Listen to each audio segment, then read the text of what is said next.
Mr. Musk, the White House says that you will identify and excuse yourself from any conflicts of interest that you may have. Does that mean that you are, in effect, policing yourself? What are the checks and balances that are in place to ensure that there is accountability and transparency? Well, we actually are trying to be as transparent as possible. In fact, our actions, we post our actions to the DOGE handle on X and to the DOGE website.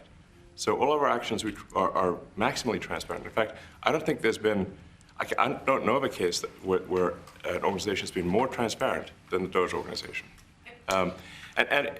So, you know, and the kind of things we're doing are, I think, very, very simple and basic. They're not, you know, what I mentioned, for example, about Treasury, just making sure that payments that go out, taxpayer money that goes out, is categorized correctly, that the payment is explained, that organizations on the do not pay list, which takes a lot to get there, that actually are not paid, which currently they are paid. These are not individual judgment decisions. These are about simply having sensible checks and balances in the system itself to ensure that taxpayer money is spent well. So it's got nothing to do with, like, say, a contract for some company of mine at all. But if there is a conflict of interest when it comes to you yourself, for instance, you've received billions of dollars in federal contracts, when it comes to the Pentagon, for instance, which the president, I know, has directed you to look into. Yeah. Are you policing yourself in that? Is there any sort of accountability check and balance in place that would provide any transparency for the American people? Well, all of our actions are fully public. So if you see anything, you say, like, wait a second, hey, Elon, that seems like maybe that's, you know, there's a conflict there. It's not like people are going to be shy about saying that. They'll say it immediately, you know? Including you yourself. Yes. But transparency is what builds trust, not simply somebody asserting trust. So not somebody saying they're trustworthy, but transparency, so you can see everything that's going on. And then you can see, am I doing something that benefits one of my companies or not? It's totally obvious. And if we thought that, we would not let him do that segment or look in that area if we thought there was a lack of transparency or a conflict of interest. And we watched that also. He's a big businessman. He's a successful guy. That's why we want him doing this. We don't want an unsuccessful guy doing this. Now, one thing also that Elon hasn't really mentioned are the groups of people that are getting some of these payments. They're ridiculous. And we're talking about billions of dollars that we've already found. We found fraud and abuse. I would say those two words as opposed to the third word that I usually use, but in this case, fraud and abuse. It's abusive because most of these things are virtually made up, or certainly money shouldn't be sent to them. And you know what I'm talking about. It's crazy. So, but we're talking about tens of billions of dollars that we've already found.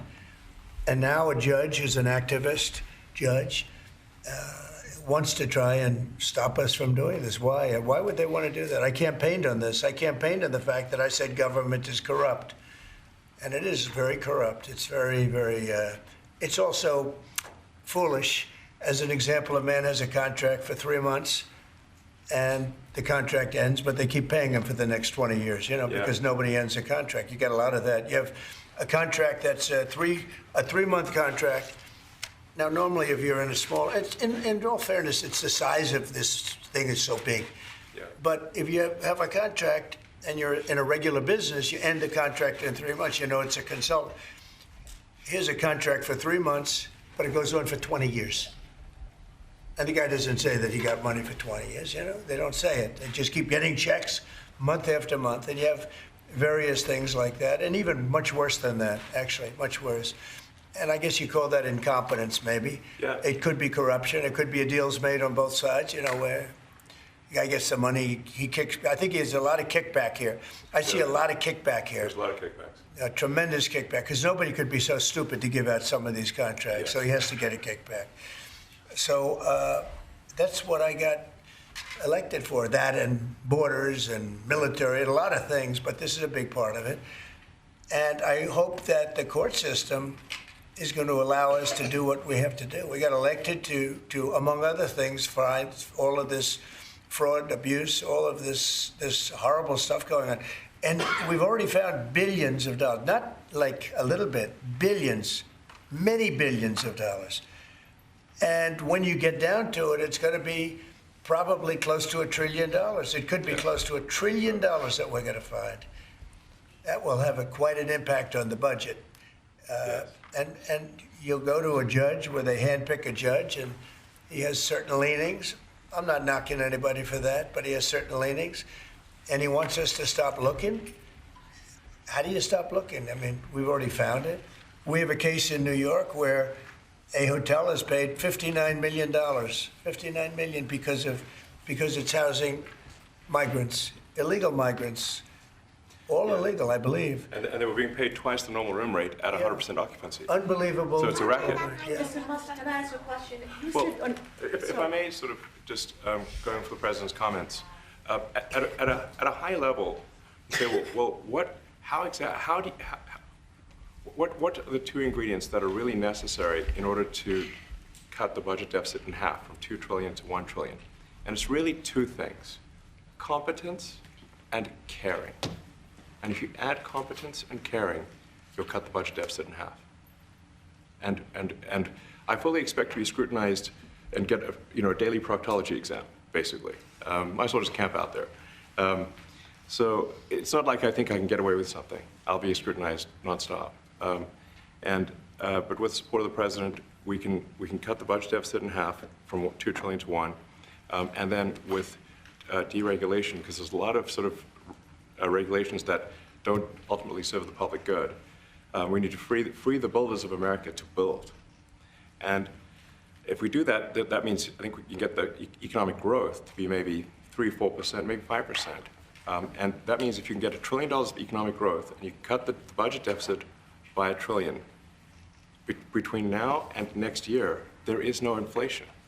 There's no inflation in 26. And if the government is not borrowing as much, it means that interest costs decline. So everyone's, the mortgage, their car payment, their credit card bills, anything, their student debt, the monthly payments drop. That's a fantastic scenario for the average American. I mean, imagine they're going down the grocery aisle and the prices from one year to the next are the same, and their mortgage, all their debt payments dropped. How great is that for the average American? We had That's no what we're idea. We had no idea we were going to find this much, and it's open. It's not like complicated. It's not that simple stuff. complicated. It's Just like a lot of work. Yeah. We can't believe it. A lot of work. A lot of smart people involved. Very, very smart people. But you're talking about anywhere maybe $500 billion. It's crazy the kind of numbers you're talking really crazy. about. You know, normally when you're looking at something, you'll find you're looking for 1 out of 100. Here, you're almost reversing it. You look for one that's good. Yeah. And you can look at the title and you say, why are we doing this? Why are we doing that? And the public gets it. You know, the public gets it. You've seen the polls. The public is saying, why are we paying all this money? This for years, this has gone on. Mr. Musk, President Trump, Yeah, go ahead. Wait, go ahead. Senator Rand Paul today said that DOGE cuts will ultimately need a vote in Congress. Do you agree with that? Is that the plan? I really don't know. I know this. We're finding tremendous fraud and tremendous abuse. If I need a vote of Congress to find fraud and abuse, it's fine with me. I think we'll get the vote, although there'll be some people that wouldn't vote. And how could a judge want to hold us back from finding all of this fraud and finding all of this incompetence? Why would that happen? Why would even Congress want to do that? Now, Congress, if we do need a vote, I think we'd get a very easy vote because we have a track record now. We've already found billions of dollars of abuse, incompetence, and corruption. A lot of corruption. If a judge does block one of your policies, part of your agenda, will you abide by that ruling? Will you Well, comply I with that always order? abide by the courts, and then I'll have to appeal it. But then what he's done is he slowed down the momentum. And it gives crooked people more time to cover up the books. You know, if a person's crooked and they get caught, other people see that, and all of a sudden it becomes harder later on. So, yeah, the answer is I always abide by the courts, always abide by them, and will appeal. But appeals take a long time, and I would hope that a judge, if you go into a judge and you show him, here's a corrupt situation, we have a check to be sent, but we found it to be corrupt. Do you want us to send this corrupt check to a person, or do you want us not to give it and give it back to the taxpayer? I would hope a judge would say, don't send it, give it back to the taxpayer. Yeah, if I can add to that, what we're finding is that a bunch of the fraud is not even going to Americans. So I think we can all agree that if there's going to be fraud, it should at least go to Americans. But a bunch of the fraud rings that are operating in the United States and taking advantage of the federal government, especially in the entitlements programs, are actually foreign fraud rings. They're operating in other countries and actually exporting money to other countries. We should stop that. Mr. Musk, And this is big numbers. We're talking about $100 to $200 billion a year. Serious money.